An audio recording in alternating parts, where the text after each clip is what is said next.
सुषमा को 43 साल की उम्र में पहली संतान प्राप्त हुई तो उसकी खुशी का ठिकाना न था। लेकिन उसके भाइयों ने आकर जीजा को बहुत मारा कि इस उम्र में बच्चा पैदा करके हमें अपमानित करना चाहते हो, ताकि तुम्हारे मरने के बाद वह दर दर की ठोकरें खाता फिरे। ऋषभ मार खाते हुए दुनिया से चल बसा। सुषमा जहां भी काम करने जाती तो बच्चे को साथ ले जाती, जिसकी वजह से उसे कोई काम ना देता। हार कर बच्चे की खातिर वह भाइयों के पास गई कि इसके पिता को मार दिया है तो अब इसका सहारा बनो। भाइयों ने बच्चा छीन कर बाहर फेंक दिया। सुषमा ने जोरदार चीख मारी तो भाइयों की आत्मा कांप गई, क्योंकि काश हमारा भी कोई बच्चा होता, हमारा नाम लेने वाला होता, जो हमें माता पिता कहकर पुकारता और हमारे कलेजे में ठंडक पड़ जाती। भले वह बड़ा होने के बाद हमसे हमारा हाल तक ना पूछता, मगर हमारे हृदय को ठंडक देने वाला तो होता। काश हम भी देख पाते कि संतान का सुख कैसा होता है। यह दुनिया जो संतान के लिए प्राण देने तक जाती है, यह कौन सा भाव होता है जो उन्हें ऐसे प्राण देने पर विवश कर देता है। सुषमा और ऋषभ चूल्हे के पास आग जलाकर बैठे हुए थे। नम आंखों से आग की लपटों को देख रहे थे और साथ ही साथ एक दूसरे पर वीरान सी नजरें डाल रहे थे। इनके विवाह को पूरे 21 साल बीत चुके थे, मगर इनकी गोद आज तक सूनी थी। उस समय भी वह अपने पूरे जीवन के अभाव के बारे में बात कर रहे थे। यह इनका रोज का नियम बन चुका था। सर्दी की तीव्रता जब सहन शक्ति से बाहर हो जाती तो वह आंगन के कोने में बने हुए कच्चे छप्पर के नीचे आकर बैठ जाते। आग जलाते, आग के आसपास बैठकर हाथ से सेकते और साथ ही साथ अपनी उम्र भर की अभिलाषाओं को शब्दों में डालते रहते। ईश्वर से इन्हें कोई शिकायत नहीं थी, बस एक आस मन में लगा रखी थी। प्रार्थना ही करते रहते थे कि भगवान इन्हें भी संतान जैसी नेमत दे दे। मगर इतनी प्रार्थनाओं के बावजूद भी इनकी झोली खाली ही रही। फिर एक समय ऐसा आया जब विवाह की एक ऐसी विशेष अवधि बीत जाने के बाद उन्होंने संतान के लिए प्रार्थना करना भी छोड़ दिया। वह ईश्वर की कृपा से निराश हो चुके थे, मगर शायद भगवान को अब सुषमा और ऋषभ की उदास चेहरे पसंद नहीं आए थे। इसीलिए नियति ने इनकी झोली को खुशियों से भरने का निर्णय कर लिया था। कुछ ही दिन बीते थे कि सुषमा की तबीयत खराब रहने लगी। वह अक्सर जी मचलना महसूस करती, चक्कर आते और मन घबराता। कमजोरी सी रहती, बुढ़ापा उस पर हावी हो चुका था। इसलिए वह इन सब बातों को उम्र का असर समझकर अनदेखा करती रहती। मगर एक बात उसे खुद भी हैरान कर देती थी। उसका मन बार बार उल्टी सीधी चीजें खाने को चाहता था, जो चीजें कभी उसे पसंद नहीं आती थी। अब उन्हें देखकर मुंह में पानी आ जाता था। वह अक्सर यही सोचती रहती कि आखिर ऐसा क्यों हो रहा है।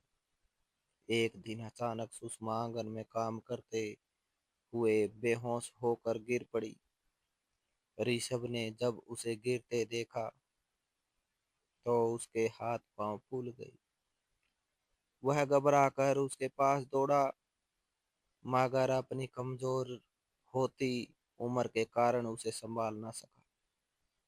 पड़ोसियों को आवाज देकर बुलाया गया और बड़ी मुश्किल से सुषमा को उठाकर अस्पताल ले जाया गया।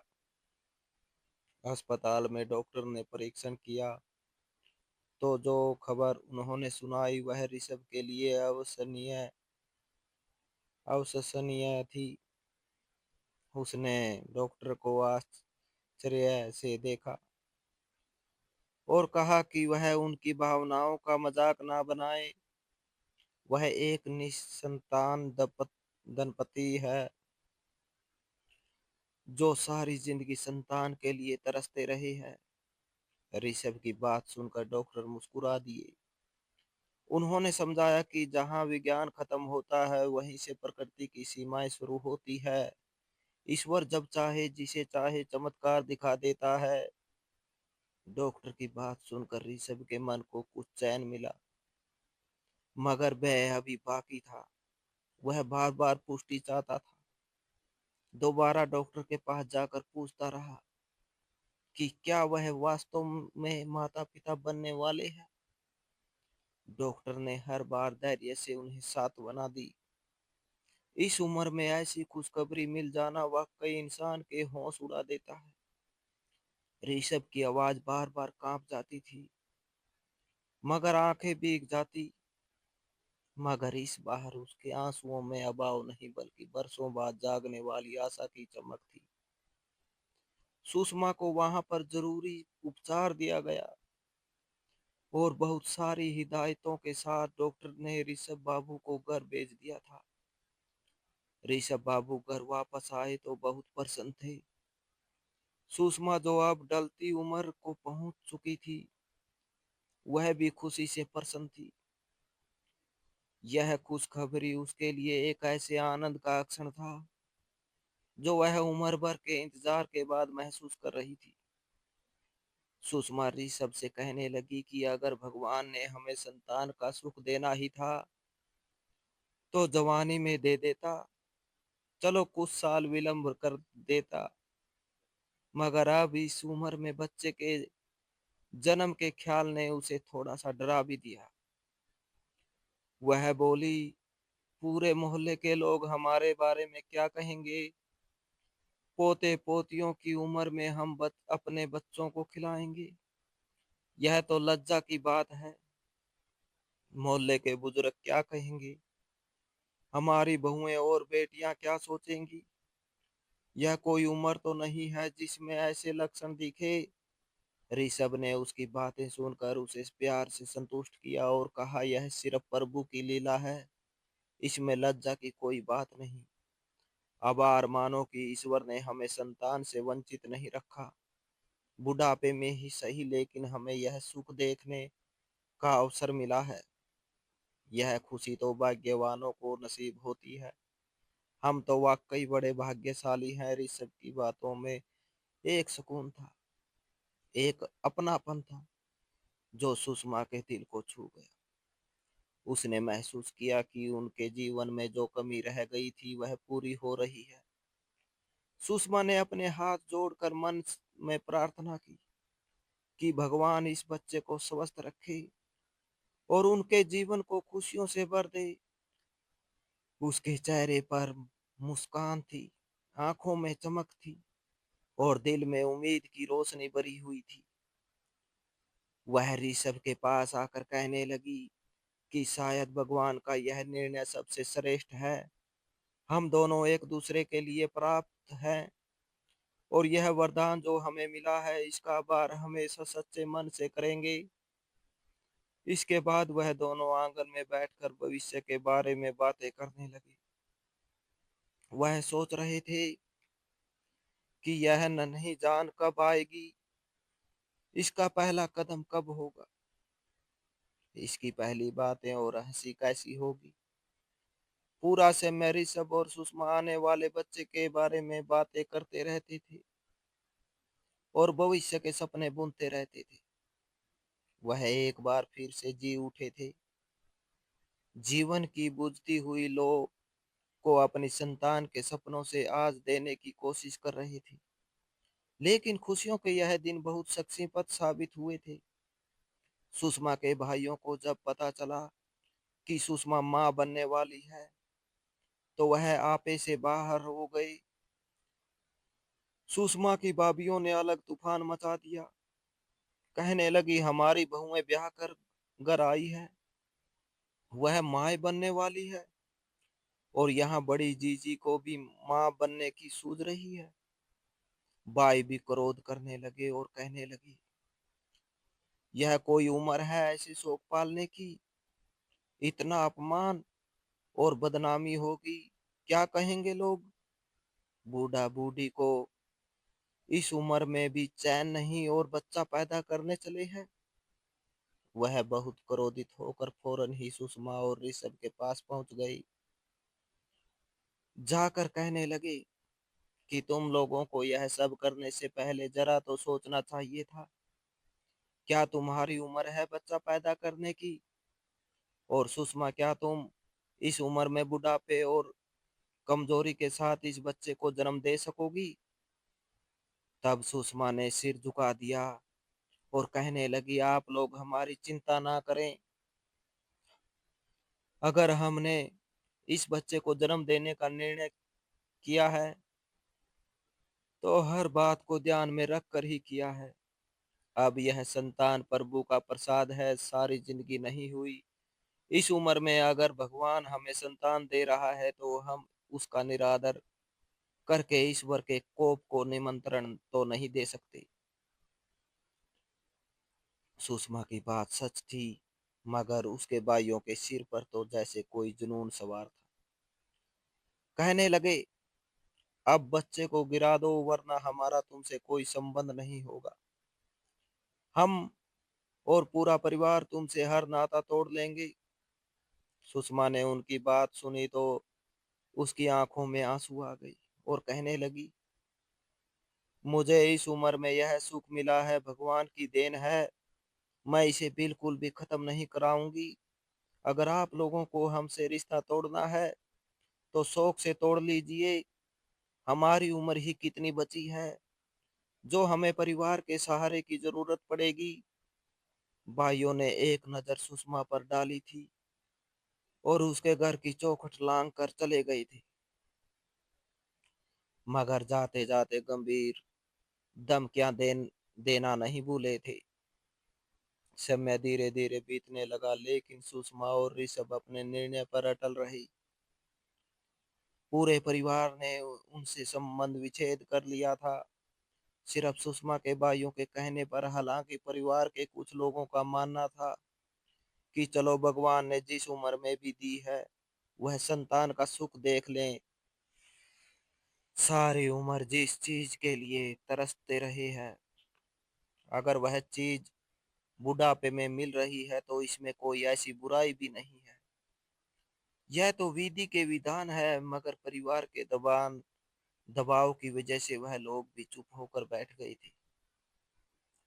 भाइयों को लगा था कि परिवार का बहिष्कार सुषमा और ऋषभ को उनके फैसले पर सोचने पर मजबूर कर देगा, मगर यह उनका भ्रम था। सुषमा और ऋषभ ने अपना फैसला नहीं बदला था। सुषमा के भाई क्रोध से और भड़क गए थे और ठीक उस दिन जिस दिन सुषमा की बरसों पीड़ा शुरू हुई, वह उनके पास पहुंच गए और जीजाजी को पकड़कर मारना शुरू कर दिया। उन्होंने ऋषभ को मार मार कर लहूलुहान कर दिया था, मगर फिर भी बस नहीं करते थे और कहते थे, इस उम्र में तुम लोगों को यह शौक सूझे, बच्चा पैदा करने पहुंच ही गई। इस उम्र में तुम्हें जवानी सूझ रही है। और ना जाने कैसी कैसी अभद्र बातें थी जो वह ऋषभ और सुषमा से करते जा रहे थे और साथ ही साथ ऋषभ को मारते जा रहे थे। अंदर कमरे में सुषमा बच्चे को जन्म दे रही थी और बाहर ऋषभ को मार मार कर उसका बुरा हाल कर दिया गया था। अंत जब ऋषभ जख्मों को ना सहते हुए आंगन में गिर पड़ा और अपने होश खो दिए, तब उसके भाइयों को होश आया और एक नफरत भरी निगाह अपने चारों ओर डालकर उस घर से निकलते चले गई। उन्होंने सोच लिया था कि अब सुषमा मर जाए या कुछ भी हो जाए, इस घर में कदम नहीं रखेंगे और ना ही सुषमा को कभी अपने घर में आने देंगे। वह ज्ञानी विधि के विधान में दखल देने की कोशिश कर रहे थे। बाहर के एक दो लोगों ने उन्हें जरा सा ताना मारा था। भाई तो बहन बहनोई के दुश्मन ही बन गए और यह नहीं देख रहे थे कि उन्होंने कितनी उम्र हवाओं में काटी है। अगर भगवान ने उन पर कृपा की है तो यह प्रभु के विशेष आशीर्वाद है। उन्हें तो बस क्रोध आया हुआ था। सुषमा ने गर्भावस्था में का समय बहुत कष्ट में गुजारा था। वह अत्यंत कमजोर थी। उसमें इतनी जान नहीं थी कि वह प्रसव वेदना सह पाती। डॉक्टर की बताई गई हिदायतों और सावधानियों पर अमल करते हुए बहुत मुश्किल से समय गुजारा था और अंततः एक सुंदर बेटे को जन्म दिया था। जिस क्षण सुषमा ने अपने बेटे को जन्म दिया उसी क्षण ऋषभ जख्मों को ना सहते हुए ईश्वर को प्यारा हो गया। सुषमा ने जन्म देने के बाद एक नजर अपने बेटे को भी नहीं देखा था। पति की तरफ भागी थी। सुषमा की बूढ़ी जान कमजोरी और प्रसव की पीड़ा से निडाल थी। रो रो कर मोहल्ले वालों को बुलाया जो फौरन ऋषभ को अस्पताल ले गए जहां से यह हृदय विद्रव खबर आ गई थी कि ऋषभ का देहांत हो गया है। सुषमा के लिए तो जैसे दुनिया अंधेर हो गई थी। जोली में संतान के आई थी। प्राणों से प्यारे पति का साथ छूट गया था। पिछले 21 सालों का साथ था। हर दुख सुख में दोनों एक दूसरे के साथ खड़े हुए थे। संतान की खुशी को भी पहली बार दोनों को महसूस करना था मगर सुषमा अकेली रह गई थी। पहली बार सुषमा ने भगवान से शिकायत की थी। कहने लगी, हे ईश्वर, अगर मुझे संतान के बदले में मेरे पति से वंचित करना था तो इस संतान को ही ना देता। सारी जिंदगी जब संतान का सुख नहीं देखा था तो आखिरी समय में भी ना देखती। ऐसे मेरे सुहाग को तो ना उजाड़ता। वह रोती जा रही थी, विलाप करती जा रही थी। ऋषभ की अंतिम यात्रा का दिन सुषमा की जिंदगी का वह दिन था जिसने उसके अंदर की सारी मजबूती को चकनाचूर कर दिया था। वह थी जिसे कंधा देने वाला कोई अपना नहीं था। ना भाई, ना भतीजे, ना परिवार का कोई पुरुष। कुछ पड़ोसी, कुछ अजनबी चेहरे और एक बूढ़ी औरत जो परसों के दर्द से अभी संभली भी नहीं थी मगर विधवा बन चुकी थी। सुषमा एक कोने में बैठी थी। उसकी गोद में नवजात शिशु था जो बेखबर खामोशी से सो रहा था। इस नन्ही जान को क्या मालूम था कि जिस पिता की गोद में आना था वह पंच तंत्रों में विलीन हो चुका है। ऋषभ का जब अंतिम संस्कार किया गया और अग्नि दी गई तो सुषमा के अंदर कुछ ऐसा टूटा कि उसने खुद को संभालने की कोशिश भी ना की। वह निःशब्द रो रही थी। आंसू बहते जा रहे थे मगर सिसकियां नहीं थी। जैसे रोने की ताकत भी खत्म हो चुकी हो। मोहल्ले की औरतों ने उसे सहारा दिया मगर उसकी नजरें बार बार चिता की तरफ उठती। वह बार बार मन ही मन एक ही बात दोहराती रही कि हे प्रभु, यह क्या कर दिया। संतान दी तो पति क्यों छीन लिया। कुछ दिन बाद जब शोक व्यक्त करने वाले भी कम हो गए तो सुषमा की हकीकत ने आ गिरा। घर का आंगन सुनसान था। वही चूल्हा, वही छप्पर, मगर अब सामने बैठकर मन की बात बांटने वाला कोई नहीं था। रात को जब बच्चा रोता तो सुषमा उठती, उसे सीने से लगाती और खामोशी से आंसू बहाती। वह बच्चे के रोने में ऋषभ की आवाज सुनने लगती। कई बार उसे ऐसा महसूस होता जैसे ऋषभ कह रहा हो कि हिम्मत रखो, यह मेरी निशानी है। मगर हिम्मत रखना इतना आसान नहीं होता था। कुछ ही समय बाद उसे मालूम हुआ कि जिन दुकानों और थोड़ी सी जायदाद के किराए पर वह और ऋषभ गुजारा करते थे वहां ताले दिए गए थे हैं। भाइयों ने कब्जा कर लिया था। सुषमा जब वहां पहुंची तो उसके सामने दरवाजा बंद कर दिया गया। उसे साफ शब्दों में कह दिया गया कि अब उसका इन चीजों पर कोई हक नहीं। वह वहीं खड़ी रह गई, हाथ खाली, दिल जख्मी। घर लौटी तो उसने पहली बार अपने बच्चे को ध्यान से देखा। उसके नन्हे से चेहरे को, बंद आंखों को, छोटी छोटी उंगलियों को। उस क्षण उसके अंदर एक अजीब सी जिद ने जन्म लिया। उसने खुद से कहा कि यह बच्चा अनजान जरूर है, मगर बेसहारा नहीं होगा, चाहे मुझे मजदूरी ही क्यों ना करनी पड़े। अगले दिन से सुषमा ने काम तलाश करना शुरू कर दिया। वह घरों में गई, लोगों के दरवाजे खटखटाए। कोई उसे देखकर अफसोस करता, कोई साफ इनकार कर देता, कोई कहता तुम बूढ़ी हो, काम नहीं कर पाओगी, कोई कहता बच्चे को साथ मत लाओ। मगर सुषमा बच्चे को कहाँ छोड़ती। वह उसे छाती से लगाए हर जगह साथ ले जाती। उसके लिए वह बच्चा बोझ नहीं था, उसकी सांस था। कुछ घरों में उसने बर्तन मांजने, झाड़ू लगाने का काम किया, मगर ज्यादा दिन ना चल सका। हाथ कांपते थे, कमर दर्द से दोहरी हो जाती थी। वह बच्चा कभी रोता तो काम रुक जाता, लोग नाराज हो जाते। कुछ दिन बाद उसे साफ कह दिया जाता कि कल से आने की जरूरत नहीं। रातों को सुषमा जागती रहती, कभी ऋषभ की याद में, कभी आने वाले दिनों के डर में।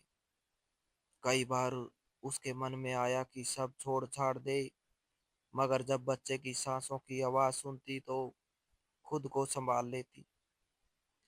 वह जान गई थी कि अब उसके जीवन का उद्देश्य बदल चुका है। अब वह सिर्फ अपने लिए नहीं जी रही थी। आखिर एक दिन वह हिम्मत करके अपने भाइयों के घर चली गई। उसके पैर कांप रहे थे, मगर दिल में एक आखिरी आस थी। दरवाजा खुला तो उसने बच्चे को आगे करके कहा कि इसके पिता को तो तुम लोगों ने मारा है, अब यह तुम्हारी जिम्मेदारी है, कम से कम इस बच्चे को पाल लो। भाइयों ने उसकी बात सुनकर ठहाका लगाया। उनकी हंसी में दया नहीं थी। वह कहने लगे कि इसी दिन के लिए तो मना किया था, देखा हम ठीक कहते थे। अब ना पति रहा, ना धन, ना ताकत। एक ने आगे बढ़कर बच्चे को सुषमा की गोद से छीना और आंगन से बाहर फेंक दिया। सुषमा की चीख पूरे मोहल्ले में गूंज गई। वह पागलों की तरह उस दिशा भागी जिधर उसके बच्चे को फेंका गया था। उसके कदम लड़खड़ा रहे थे, सांस सीने में अटक रही थी, आंखों के सामने अंधेरा सा छा गया था। उसे बस एक ही भय खाए जा रहा था कि कहीं उसकी जिंदगी की आखिरी उम्मीद भी उससे छीन ना जाए। सामने सड़क थी, तेज रफ्तार गाड़ियों का शोर था। सुषमा का दिल हलक में आ गया। उसने कांपती हुई नजरों से इधर उधर देखा। इधर देखा तो उसकी जान में जान आई। उसने देखा कि एक व्यक्ति ने समय रहते लपक कर उसके बच्चे को उठा लिया था। वह उसे अपनी छाती से लगाए खड़ा था। बच्चा जीवित था, सुरक्षित था। सुषमा वहीं खड़ी सड़क किनारे बैठ गई। उसके शरीर में प्राण वापस लौट आए थे। उसने दोनों हाथ आसमान की तरफ उठाकर ईश्वर का धन्यवाद किया। उसी क्षण एक जोरदार आवाज गूंजी। सामने से आती एक गाड़ी बेकाबू होकर बिजली के खंभे से जा टकराई। जोर का धमाका हुआ, सड़क एकदम जाम हो गई। चीख पुकार मच गई, लोग इधर उधर दौड़ने लगे। सुषमा ने चौंक कर देखा, गाड़ी का अगला हिस्सा बुरी तरह तबाह हो चुका था। लोग गाड़ी की तरफ लपके। किसी ने दरवाजा खोला। अंदर एक जवान पुरुष था, उसके साथ एक औरत बैठी थी। पिछली सीट पर एक नन्हा सा बच्चा था। वह बच्चा जो शायद पहली बार अपने घर आ रहा था। लोगों ने कहा कि वह सुषमा के भाई का बेटा बहू है। वही भाई जो अभी अभी उसके बच्चे को सड़क पर फेंक कर हंसा था। सुषमा यह सुनकर स्तब्ध रह गई। उसके कदम जम गए। दिल में एक अजीब सी टीस उठी थी। दुख भी था वह भी, मगर इसके साथ साथ एक और एहसास उभर आया। उसने अपने बच्चे को सीने से लगा लिया। उसके मन में यह बात गूंजने लगी कि यह सब विधि का विधान है, कर्मों का फल है। उसने किसी का बुरा नहीं चाहा था। उसने तो सिर्फ अपनी संतान को बचाने की प्रार्थना की थी।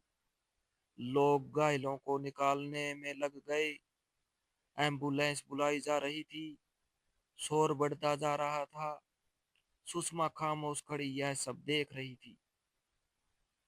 उसके आंसू बह रहे थे, मगर इस बार इन आंसुओं में कमजोरी नहीं थी। उसने जान लिया था कि ईश्वर सब देख रहा है। जो जैसा करता है वैसा ही पाता है। उसने मन ही मन कहा कि हे ईश्वर, तूने मेरे बच्चे को बचा लिया। तूने मुझे यह दिखा दिया कि यह धर्म का अंजाम क्या होता है। आज अगर मेरा दिल टूटा था, तो आज ही मेरे प्रभु ने मुझे विश्वास भी दिला दिया कि वह मेरे साथ है। सुषमा ने वहां से धीरे धीरे कदम बढ़ाए। उसके हाथ में उसका बेटा था। उसके पास ना धन था, ना परिवार, ना उसके सीने में हौसला था। आंखों में दृढ़ निश्चय था और गोद में वह वरदान था जिसके लिए उसने सब कुछ खो दिया। थोड़ी देर बाद सुषमा तक यह खबर पहुंच गई थी कि भाई की बहू, बेटा और पोता मौके पर ही मर गए हैं। वह जान गई थी कि कर्म का कर्म, फल का सिलसिला अभी खत्म नहीं हुआ। यह तो बस शुरुआत थी। ईश्वर का न्याय देर से सही मगर अंधेर नहीं होती। उसने अपने बच्चे के इस माथे को चूमा और मजबूत कदमों से आगे बढ़ गई, क्योंकि अब उसकी जिंदगी का एकमात्र उद्देश्य उसकी संतान थी।